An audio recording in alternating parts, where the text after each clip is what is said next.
Hello, ladies and gentlemen, and welcome back for a Tuesday edition of the Steel City Sports Report, where we talk everything Steelers, Penguins, and Pirates. I am your host, Brady Vini. Hopefully, everything is coming across clear on your end, maybe having a little bit of a Wi-Fi issue here. But regardless, we got some big breaking Pittsburgh Pirate news that we are going to get to here in a matter of moments. We'll talk about that. We'll talk about some news. Steelers owner Art Rooney II speaking today on the Aaron Rodgers situation. The NFL, not really Steelers related, but a Steelers rule change did get passed through along with some others. And we'll get to any other news that comes across during the time I am live here. We're going to get started here in a moment talking about this big breaking Pirate news story within the last hour or so. The Pittsburgh Pirates have demoted closer and right-handed pitcher David Bednar and recalled right-handed pitching prospect Thomas Harrington. Let's get started right there. So, going to kick things off there. Like I said, we aren't going to talk about last night's game. The less said about that game last night, the better. The Bucs lost 6-1. Felt like the game was over after they went down by 2 runs. And literally the only thing that they did last night, kind of on par with all their other games this season, is steal bases and nothing else. So what is more newsworthy right now is the following roster moves that the Pirates just made in the past couple of hours. The Bucs recalled right-handed pitcher Thomas Harrington from AAA Indianapolis, designated catcher Jason DeLay for assignment, and the big surprise, sent down right-handed pitcher and closer David Bednar. Let's start from the top here. Harrington is the Bucs' second best pitching prospect behind Bubba Chandler, and this is management fixing one of their mistakes. We all saw Harrington. He had a great spring training with the Pirates and had all of us thinking that he was going to make the team opening day roster, make the team right out of training camp, like Jared Jones last year. In typical Pirates fashion, underwhelming fashion, I should say, Harrington was sent down to AAA Indianapolis, but is now back up after his first AAA start got rained out a couple of nights ago. So Harrington back with the team. He will get the start tonight, but more importantly, the Bucs did something for once, and we don't, for the six games into the season, have to witness a bullpen game tonight. Real quick, like I said, Harrington getting the start. We're just going to real quick go over the Bucs starting lineup for tonight's game. Jack Suwinski, interestingly enough, batting leadoff tonight. He'll be in right field. Brian Reynolds for the second game in a row, I believe for the second game in a row, will be designated hitter. O'Neal Cruz in center field. Joey Bart catching. Tommy Pham going from the leadoff spot to the 5-hole, still playing in left field. And Manuel Valdez will bat 6th, playing first base. Third baseman Key Brian Hayes will bat 7th. And then Jared Triolo, he gets the start tonight at second base. And Isaiah Kiner-Falefa rounds out the lineup playing shortstop. So Harrington going to make his MLB debut here this evening. That game will start at just a little past 7 o'clock here. And back to the roster moves. Jason DeLay getting DFA'd isn't much of a surprise. I was actually kind of shocked that he was still on the 40-man roster, seeing how there are clear-cut better options in front of him in Joey Bart, Endy Rodriguez, and Henry Davis. So now we'll have to wait and see if another team either picks him up or if he will opt to remain with the organization and stay in AAA. Now on to Bednar. Pittsburgh kid, great guy, and he tries his best each and every time he gets out there. But this move was overdue. It was way, way, way overdue. Every time he takes the bump anymore, you're on the edge of your seat, but you're not on the edge of your seat for the anticipation that he's going to do something great. You're on the edge of your seat for nervousness that something catastrophic is about to take place. I mean, just going back to, this X post from Dan Zangrilli a couple of days ago, these stats are probably worse now, but Bednar since last July has had a 7.66 ERA and 19 earned runs to his name in 22 and a third innings pitched. Those numbers scream that that player shouldn't even be sniffing the AAA level, let alone the major leagues. I mean, I hope that the Renegade hasn't imploded his career like what a good portion of Pirates fans think has happened. But I said this yesterday that big changes needed to happen. And unfortunately, this was one of those that needed to be made. And now it has been made.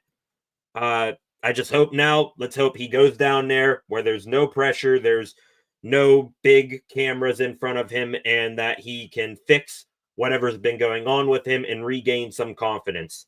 Because either it's his own doing or major league hitters have figured out something about Bednar that needs refinement, and he needs to go down there and, try something new. That isn't the only bit of interesting news that the Pirates have had in the last 24 hours. Early in last night's game, it was announced that the Pirates acquired outfielder Alexander Canario from the New York Mets in exchange for cash considerations. From just going off the top of my mind here, Canario used to be a pretty decent prospect with the NL Central Division rival Chicago Cubs, but he couldn't find or solidify a spot for him on the Cubs major league roster. So he ended up in New York and now is in Pittsburgh. To make room for Canario's addition, right-handed pitcher Jared Jones was unsurprisingly transferred from the 15-day IL to the 60-day IL. So as we all expected, it's going to be a later in the summer rather than a sooner return for Jared Jones. Thinking about Canario here, I think he's still got a little bit of upside and potential left in him. And even though the Pirates are notorious for developing MLB caliber hitters, wink, wink, maybe Canario, he comes here and something just clicks for him. He finds a little bit of magic, kind of like what Joey Bart did coming to the Berg last year. Flacco in the comments. Welcome back, Flacco. Good to see you here talking about some David Bednar breaking news, him getting demoted to AAA Indianapolis. Also going to get into some Steelers news and some NFL news on the rule changes here today. Welcome back. Great to have you as always. Great to have the 5 of you that are in here right now. Looking for more people to come in here as the stream gets longer. If you haven't already, subscribe to the channel and turn on notifications so that you never miss when I am live. Also, feel free to like and share this stream and comment just like Flacco did right here. So, yeah, Bednar down to AAA. Thomas Harrington called up. Alexander Canario, now a Pittsburgh Pirate. Also, during last night's game, some of you are going to hate hearing this, but John Drecker, I believe, was the first to report. He covers the Pirates. That fan favorite outfielder Joshua Palacios is no longer with the team. He has elected to become a free agent. Palacios was DFA'd back on, I believe, March 22nd or 23rd, and he did clear waivers. He was outrighted to AAA Indianapolis, but he has now decided to seek a new opportunity in his career. I hold nothing against him. Don't blame him whatsoever. You want to go elsewhere, try to land with a major league team on their roster. Don't blame him. Good luck. I wish nothing but the best of luck to the big brother. And one last thing on the Pirates that I wanted to touch on today. Shout out to Swartz Canyon and Irate Pirates fan on X. Those two are the leaders of the Sell the Team movement against owner Bob Nutting, and they're going to be doing some peaceful protesting, most likely some signs and whatnot at the Pirates home opener on Friday, including, from what I saw on X, an aerial banner message being flown over PNC Park pregame. I won't be shocked if a few Sell the Team chants break out during Friday's game if everything goes as we all expect it. The underwhelming, funded Pirates going up against one of MLB's juggernauts in the New York Yankees. Flacco in here. Cool hat, by the way. Hit the like button. Thank you. I got this at a rally house, I believe, in Pittsburgh. There's always, a handful of rally houses around PNC Park and Acrisure Stadium. So thank you for the comment on the hat. Appreciate that very, very much. 6 of you in here right now. Gained 1 new viewer here today. Welcome to the stream. Let me go here real quick. Let's hit on some Steelers news real quick. So Steelers owner Art Rooney II, we have heard from him today. For those of you who were watching me yesterday and, covering all what's going on in the NFL on social media, NFL league meetings going on down there in Palm Beach, Florida right now. And we have heard from Steelers head coach Mike Tomlin. We've heard from Steelers general manager Omar Khan. And now we've heard from Steelers owner Art Rooney II, through whom most believe to be Rooney's public speaking voice in the media, Pittsburgh Post-Gazette Steelers writer Jerry Dulac. Rooney gave his thoughts on the Aaron Rodgers possibly signing with the Pittsburgh Steelers saga. Dulac reported today that Rooney had a good feeling about Rodgers signing with Pittsburgh and that signs are, quote, pointing in that direction. Where else did I have here? Yes, also Dulac added that Rooney also said the team will not wait forever on Aaron Rodgers to make a decision, but they are content waiting a little longer. To me, a little longer says that they know, and honestly, we all know, that Rodgers is waiting for April 9th at Pat McAfee's live show in Pittsburgh at PPG Paints Arena. It's going to be some big extravagant entrance and announcement, WWE style, where Rodgers is probably wearing Steelers attire. He grabs a mic. The Pittsburgh Steelers starting quarterback, drops the mic and walks out. True Aaron Rodgers fashion. Speaking of Pat McAfee, shout out to his Steelers correspondent, Mark Caboli, for pointing out that Rooney is really the first member of the Steelers organization to put somewhat of a deadline on Aaron Rodgers. He said the team isn't going to wait forever, which, no kidding, you aren't going to wait forever. You would most likely want a decision before the draft here in, what is it now, 24 days, 23 days now, on April 24th. You'd like to have an idea of if he's there, if he's going to be here before then. So, Rooney's going to say that the Steelers aren't going to wait forever, but honestly, I think we all know, and we can all come to the conclusion that Rooney isn't the one running the ship here. It's Mike Tomlin. Rooney's going to need to wait because as long as Tomlin wants Rodgers to be a Steeler and thinks that Rodgers is going to be a Steeler, then that's going to handcuff what Rooney thinks and what Omar Khan thinks and the whole offseason process here for the Steelers. So as of right now, the Aaron Rodgers saga will live on and probably up until the big extravagant announcement on McAfee's live show next week. Hang on, where did I have that here?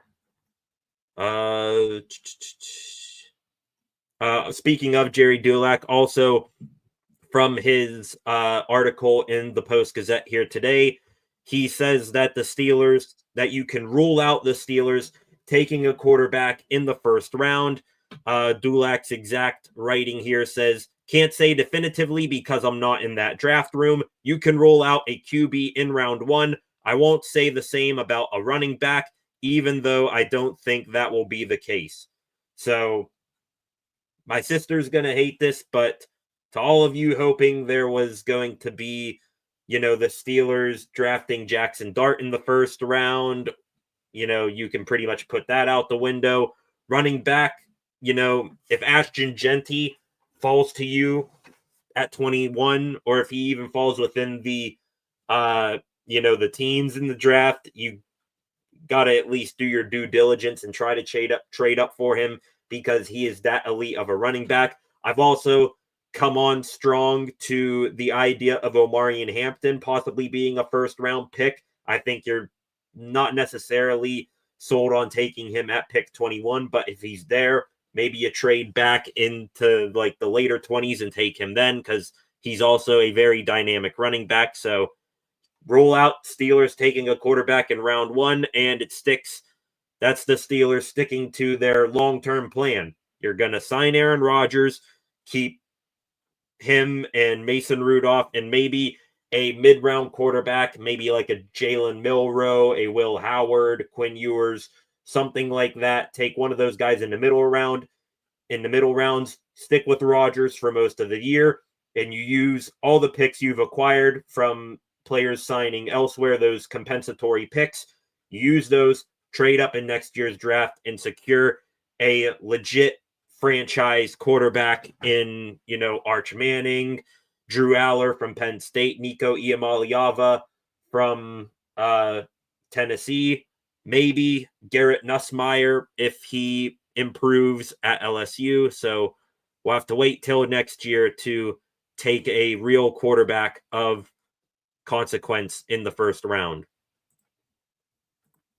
Flacco in the chat here, hot as heck down here in Florida. I bet summer coming into fold slowly but surely. What annoys me back up here in Pennsylvania, it actually snowed here, I believe last night, if not the night before. Like, it's April 1st. Come on. I don't want to hear about, global warming this when we got snow in April.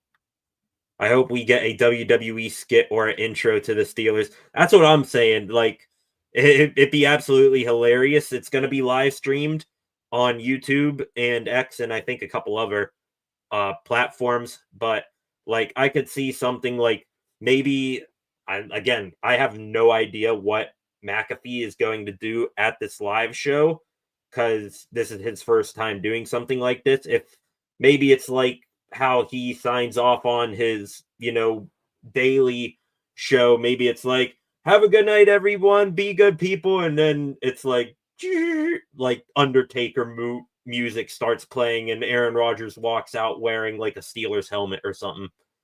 So, yeah, don't be surprised if Rodgers and the Steelers and McAfee know that a deal's already done and they're just letting this drag out, playing the media and doing some big showing at his show on next Wednesday.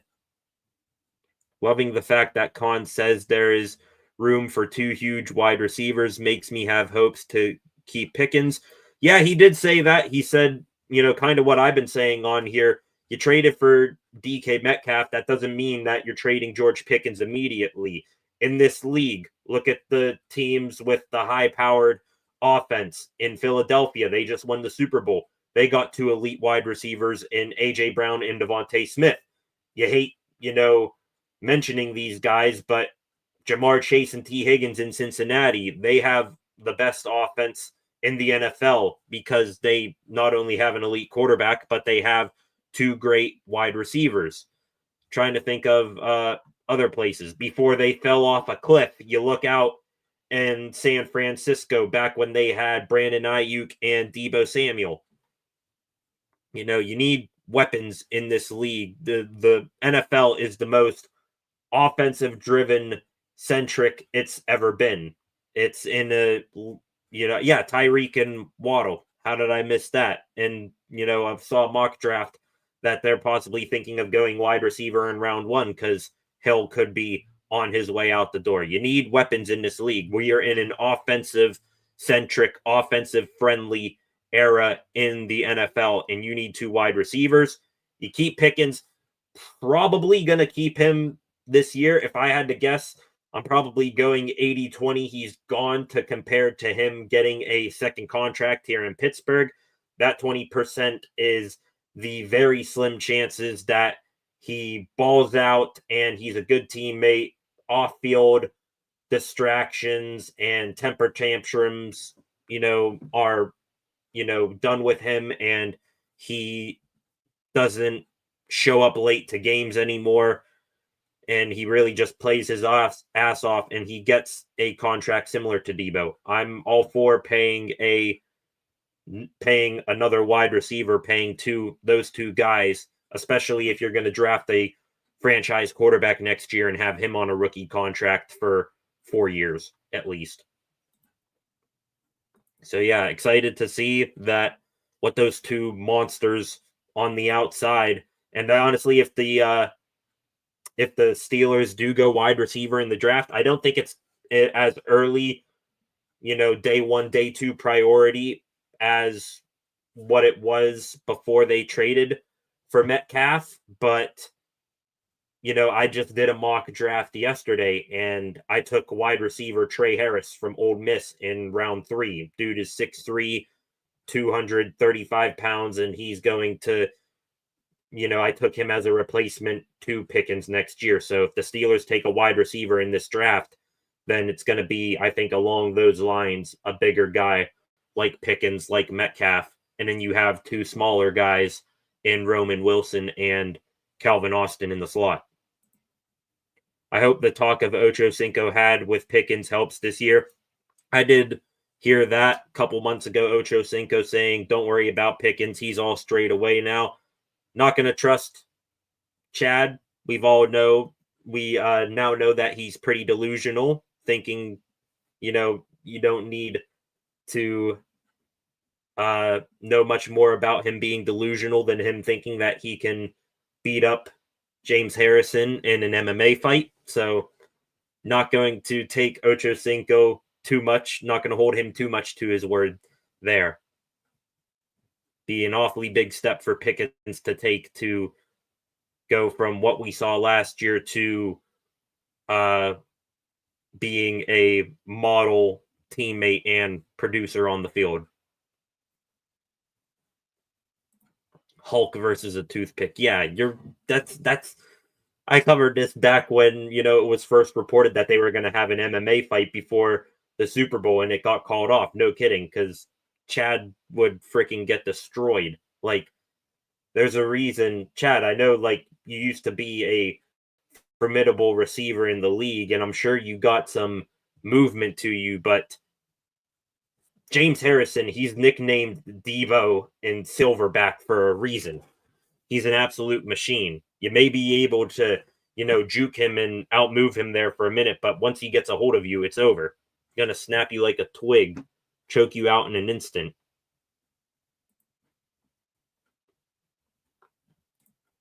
Just going to pop this up real quick, hit on some of the other news kind of related to the Steelers here today. Some rule changes were voted on down at the league meetings in Palm Beach. The NFL has passed the Steelers rule proposal that will allow teams to have direct contact with players during the legal tampering period of free agency and for visits to be lined up ahead of the start of the league year. So Mike Tomlin pretty much saying, you're calling it the legal tampering period.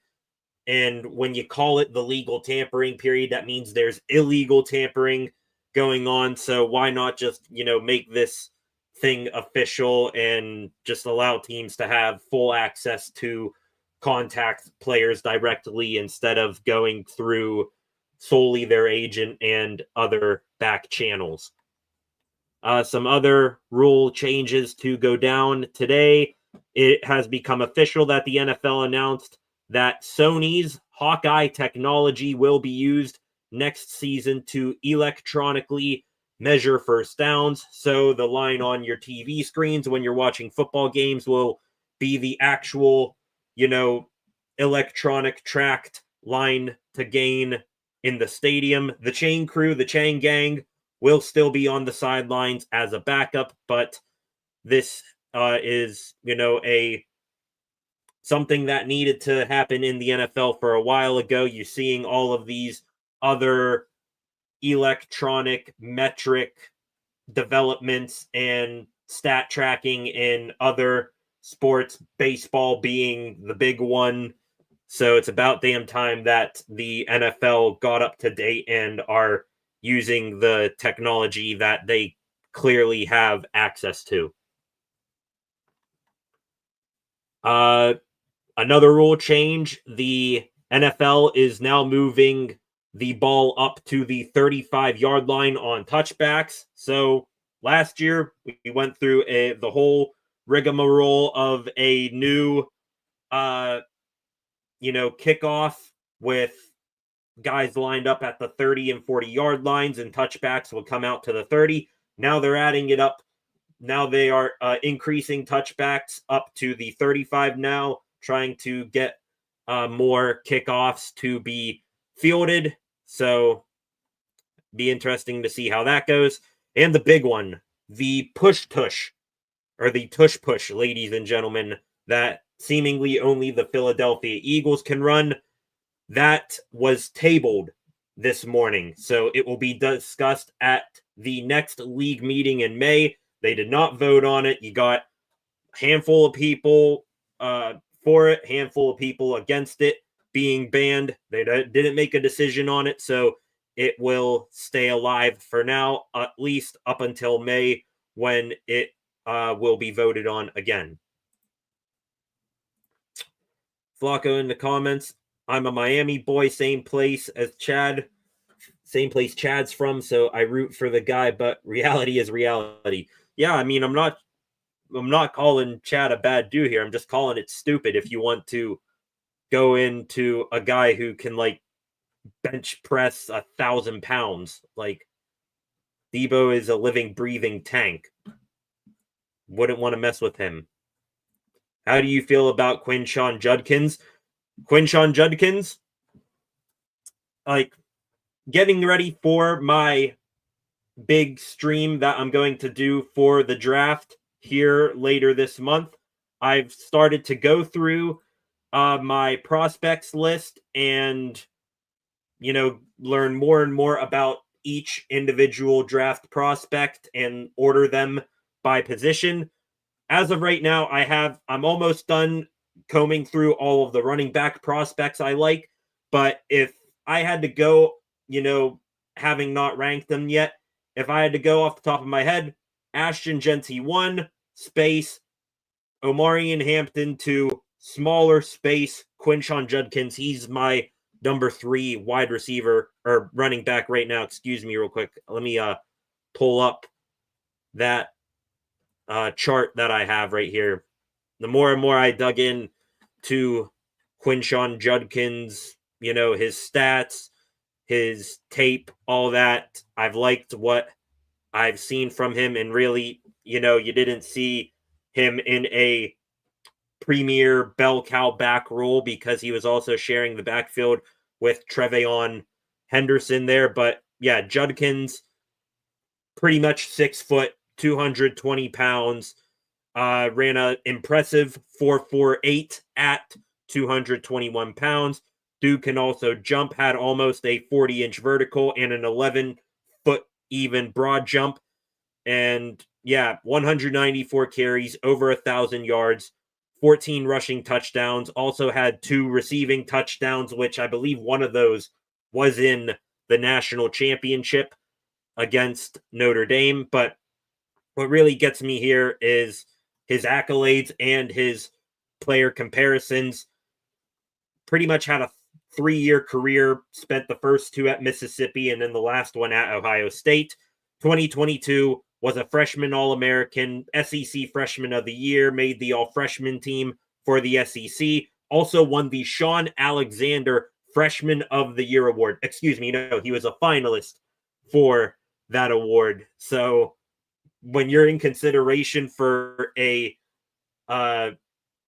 trophy and award named after Sean Alexander, that's pretty impressive. And then he became a 2-time first-team All-SEC guy, and also was 3rd team in the All-Big Ten and a national champion. His player comps: Joe Mixon, Dameon Pierce, Zach Charbonnet. 3 solidified NFL players right there. Of course, Joe Mixon being the best out of those 3. So I love Quinshon Judkins. Unfortunately, the Steelers do not have a 2nd-round pick right now, and I think he's going to go high in the, 2nd round, maybe even in the low end first round. Who knows what other teams, how high they have him on their draft boards. He could go in the late first round, get that 5th-year option secured. But I love Quinshon Judkins. Unfortunately, don't think the Steelers are going to, sniff him because they're missing that 2nd-round pick currently.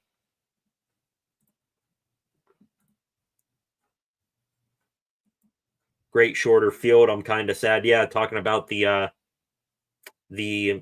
touchback being moved up there, I assume. But yeah, going back, Flacco, to how I thought on Quinshon Judkins, really going over, running back prospects. Of course, you have your top dogs in Genty and Hampton. But if I had to give you,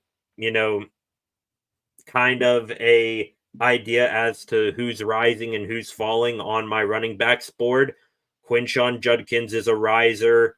I'm scrolling through the list here. It's kind of long when you have all of the, achievements in that spaced out. Judkins is rising. Damian Martinez from Miami is rising. Khalil Mullings from Michigan, he's a riser on my board. Same thing with Jarquez Hunter from Auburn. So those guys are rising up my board. Some fallers. Also Jaden Blue, he's a riser. Some guys taking a big fall. Donovan Edwards, no shock there. Dylan Sampson, he's also fallen down my boards, not because of his production, but because of his size. I think it's not going to translate well to the NFL. And also a guy I was originally high on, but has taken a tiny bit of a tumble, Ollie Gordon from Oklahoma State. If you take him, you're hoping that he's 2023 Ollie Gordon and not 2024 Ollie Gordon. I saw something about Bashal Tootin is projected round 4 to us if we don't go earlier. Yeah, I would love Tootin. He's kind of like what we have, what the Steelers have in that running back room right now. A bit of a smaller guy, but he is an absolute blazer. Dude is insanely fast, and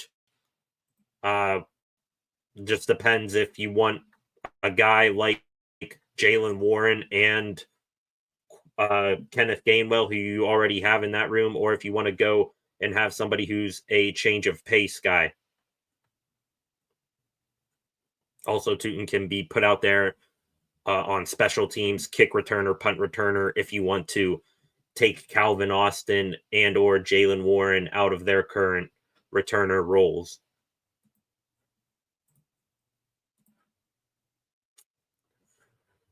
Real quick, just going to hit on some. Let me pop it up there.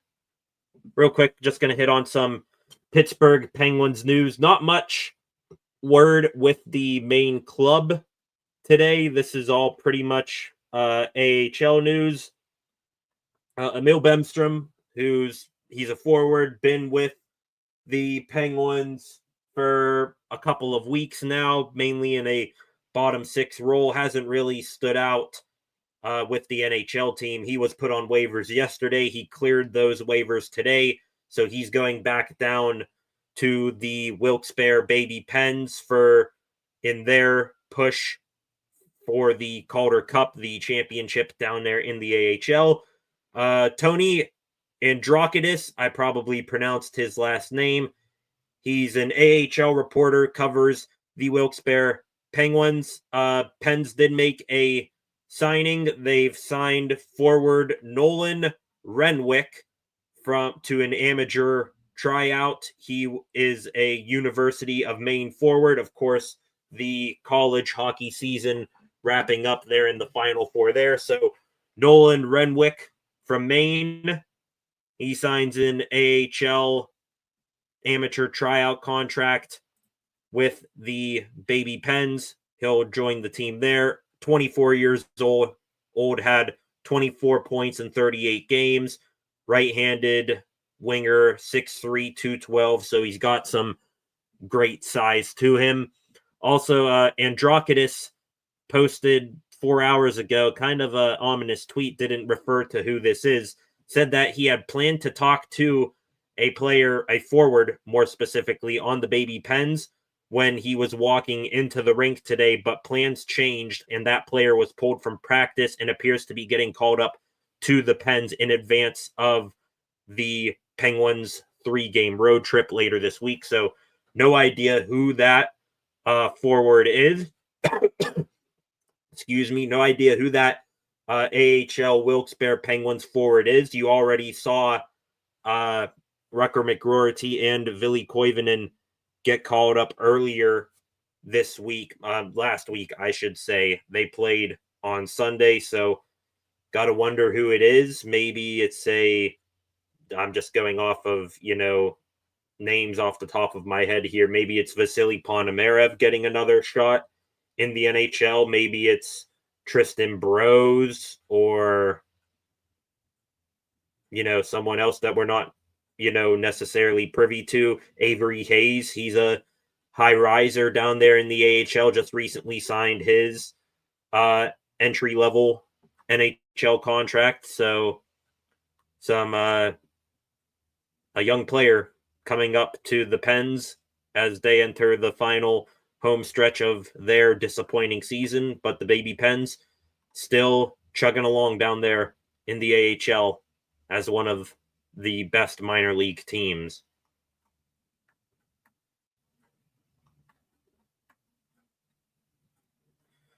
It's going to take a quick scroll through Twitter here, see if anything else is going on.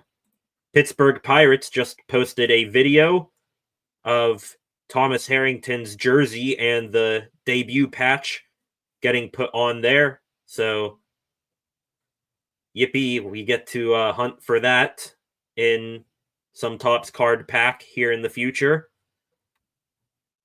Harrington's debut imminent tonight.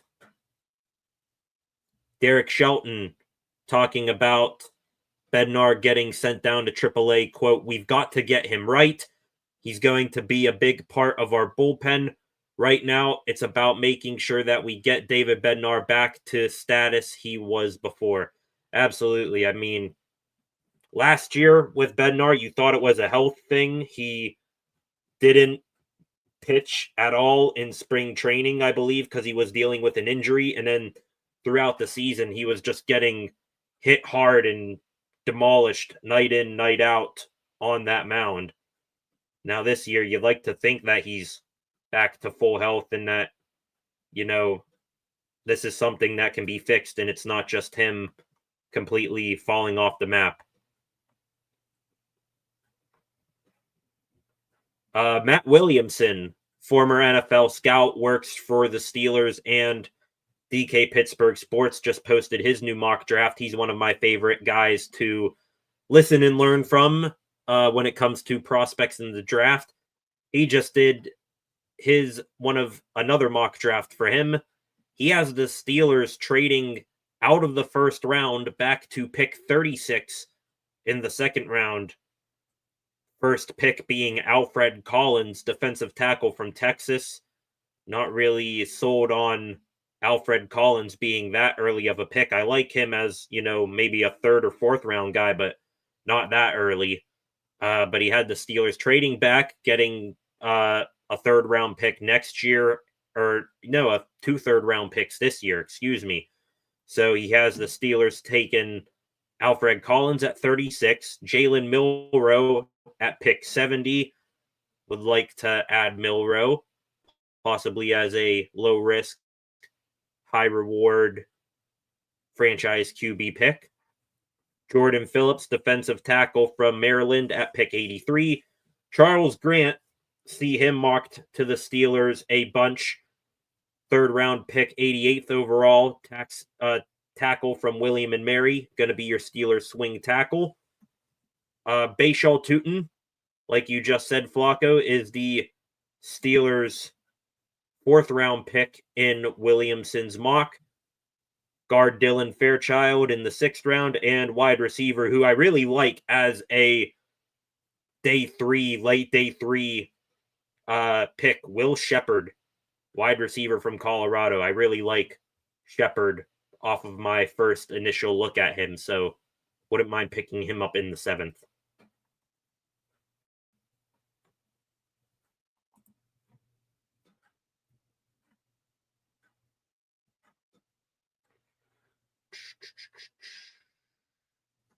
Somebody just posted a picture of Rowdy Tellez and David Bednar with no caption.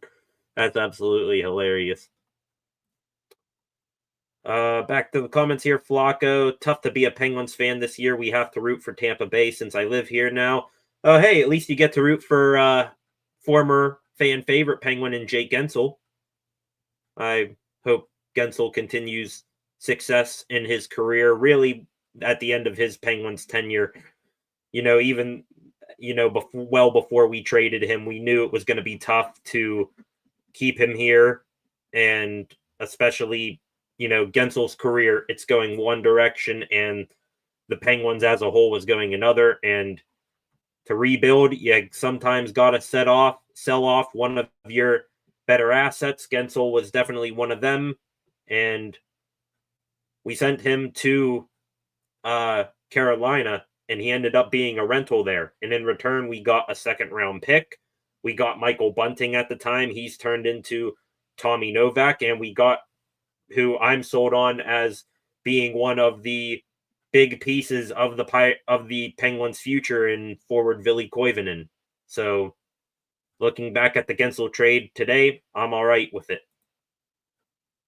But tough to be a Penguins fan this year. As the saying goes, behind, before, when it's darkest at night, it's then the brightest dawn. So, Penguins are in a bad spot right now, but you know what? I have full faith that they're going to get this back on track next year.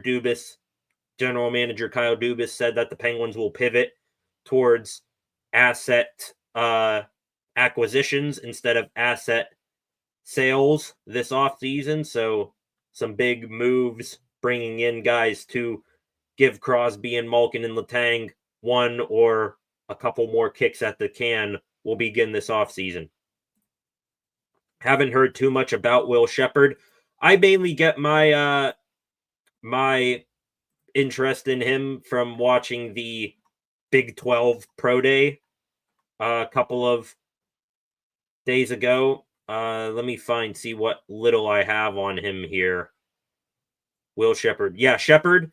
He goes along with that idea that the Steelers are looking for a big body wide receiver in the draft. Shepherd has that, 6'3", 203, ran a 4.59, so just under a 4.6, but at 6'3", 203 pounds, I'll allow it. Had 621 receptions and 6 touchdowns, receiving touchdowns, that is, at Colorado last year. So pretty much I think was the top receiver option other than Travis Hunter for Shedeur Sanders.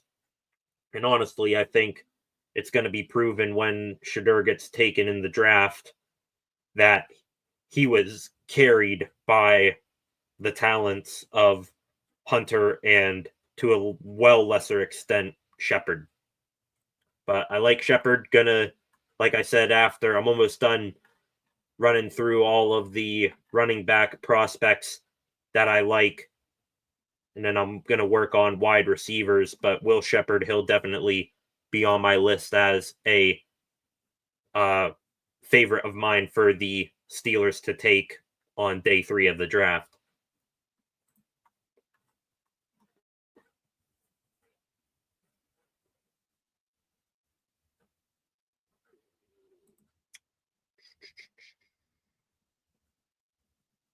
Looking more here at, see if there's any more news on the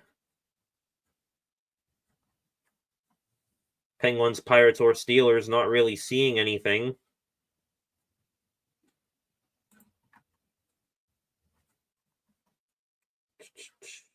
Oh, interesting. This just before I came live, Tom Pelissero, the Arizona Cardinals are bringing back defensive end Calais Campbell on a 1-year, $5.5 million deal with a max value of $7.5 million per sources, still playing and making money at age 38.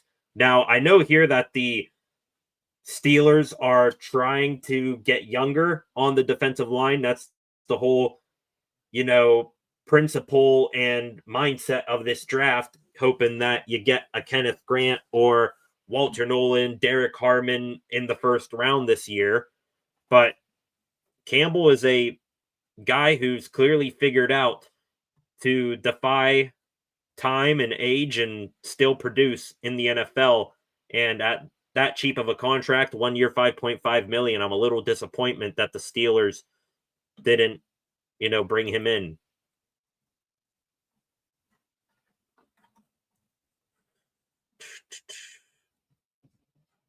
Looking more here, Blitzberg on Twitter. Not really sure how much you want to believe this. The Steelers were in favor of banning the tush push. No surprise there. Actually, I kind of do believe that. I think Tomlin the other day just said that, if it's going to keep players healthier, then take it out of the game.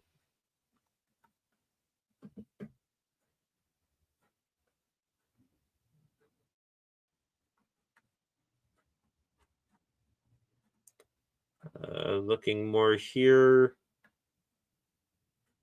Indianapolis Indians looks like they are going to be in action tonight after a couple of rain delays. Right-handed pitcher Mike Burrows is on the bump. So great to see him getting some starts down there in AAA. Was once a top prospect of the Bucs, but Tommy John surgery really set him back. Bucs lineup tonight down there in Indianapolis versus the Iowa Cubs. Billy Cook leading off center field, Nick York second base, Henry Davis catching, Matt Gorski, Darek Hall, Leover Peguero, Malcolm Nunez, Bryce Johnson, and Sung Ching Cheng. Excuse me. Is it bad that I, could honestly believe that the Pirates AAA team could put up more runs than the Pirates Major League team right now? So what will we do with CA3 and Roman Wilson if we roll with Shepard?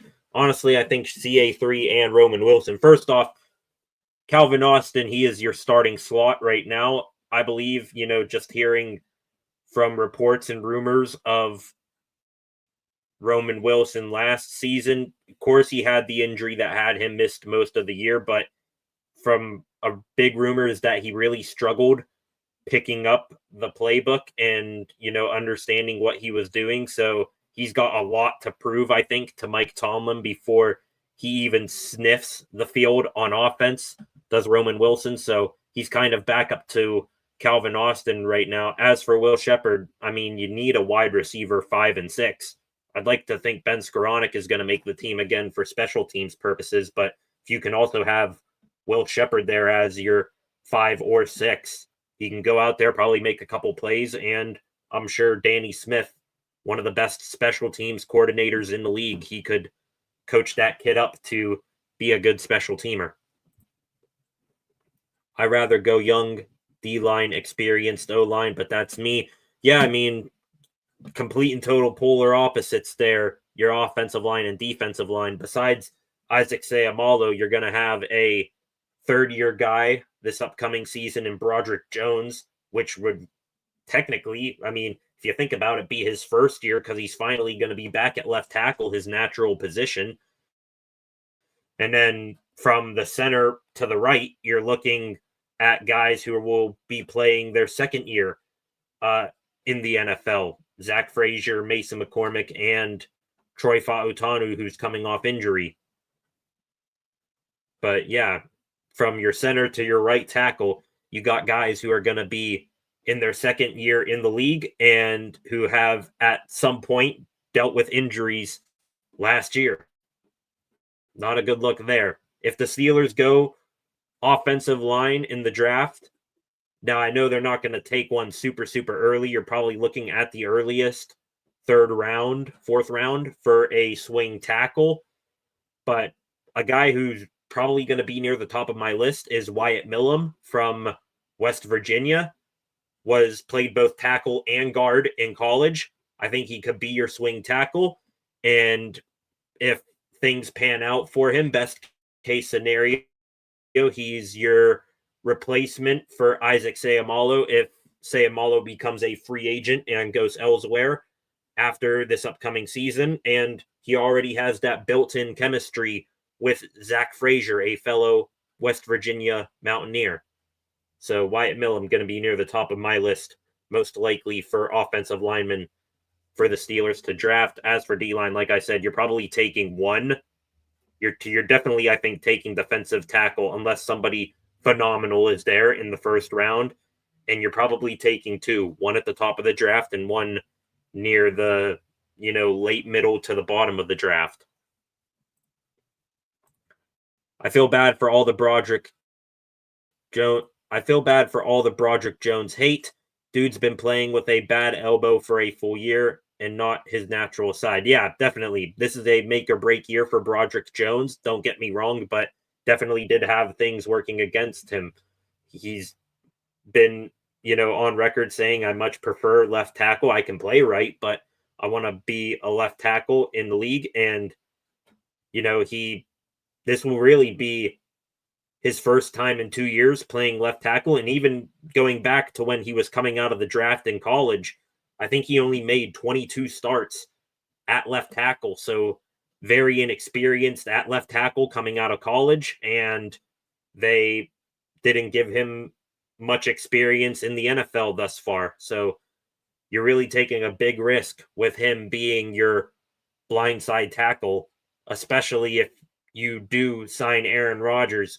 You're going to put an immobile statue back there, having your most important offensive lineman, inexperienced as hell, protecting him. That's why you signed Mason Rudolph, ladies and gentlemen, because if things don't work out for Broderick Jones, he's going to get Aaron Rodgers destroyed, and then you'll have Mason Rudolph, the red zone reindeer, as your quarterback. If not Jalen Milroe, somebody mobile from one of these young kids you're going to take in the middle round. That's what I'm afraid of, not having a mobile quarterback. Yep. Kind of contradictory and hypocritical to what Mike Tomlin said at his end of season press conference. Thinks mobility is one of the more important attributes in a quarterback, especially in this day and age. So what do the Steelers do? They bring in a mobile, but certainly not a running quarterback, Mason Rudolph, and 42-year-old Aaron Rodgers with a blown-out Achilles. Makes total sense in front of an inexperienced offensive line. You can have DK Metcalf and George Pickens all you want, but when your quarterback can't extend plays and or is getting hit every other play, can't get the ball to them.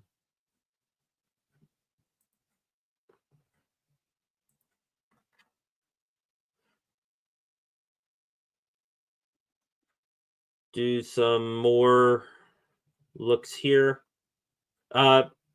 Speaking, going to speak about my alma mater, Pitt, real quick.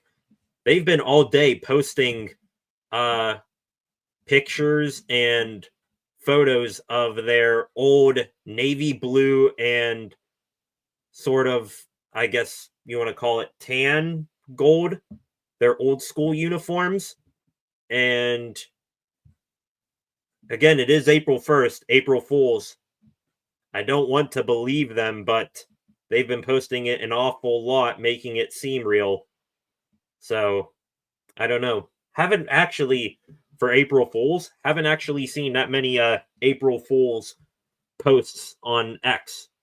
I think the most outrageous one I saw, which you knew was completely unbelievable, was Aaron Rodgers signing a 5-year deal with the Steelers. But yeah, haven't really seen many April Fools jokes and reports on here today.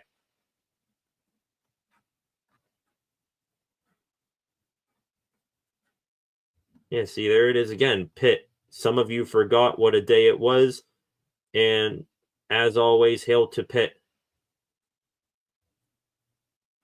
Yeah, so there it is. Some of you forgot what day it was. So yeah, they are sticking with the black and gold. They just posted that 6 minutes ago. So yep, it was fake. Knew it, didn't want to believe it. Some people fell for it. I clearly saw it, but yep, Pitt sticking with the natural, what do you want to call this, royal blue and gold. So speaking of Flacco, just talking about Chad Ochocinco, I follow Tops here on Twitter. Somebody just posted a throwback Ochocinco autograph card from 2006. Like Chad the dude, but you got to be some sort of a jackass to want to fight James Debo Harrison.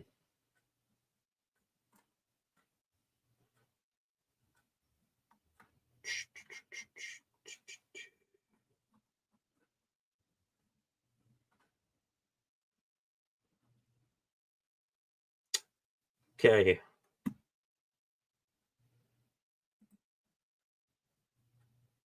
All right. Not seeing any more news here. Bucs about to get underway within half an hour.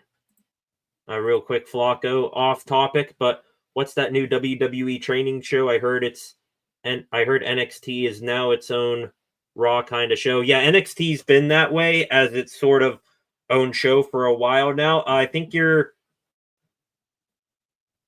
either talking about Evolve. I believe that's an actual show where it's actual like wrestling matches going on in front of crowds, I believe. But also the one LFG, Legends and Future Greats. That's the one I've been seeing a bunch where you had like legends working with trainees. You had CM Punk and Gunther, Bully Ray Dudley, Undertaker, all those guys, Booker T working with these prospects who just freshly signed with WWE, teaching them, giving them some pointers. I just watched Gunther go absolutely insane on some prospects the other night, saying, "Oh, nobody wants to see Barbie. You over there, I've seen a million of you, and I'll see a million more. You bring nothing to the table." All sorts of that stuff. But yeah, seems like a entertaining show. Yeah, Gunther's awesome. I mean, Gunther's awesome. How about him last night? Just absolutely, literally beating Jimmy Uso to a bloody pulp in front of Jay. That's what that feud needed to get some excitement and some interest back into it. Jimmy, your sacrifice will not be in vain because that's what that feud needed to get us re-interested into it.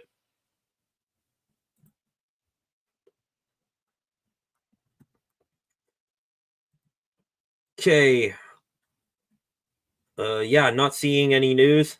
As a matter of fact, as I say, talk about Jimmy Uso. Seeing Jay console his beaten down brother in the ring. Watching a video of that.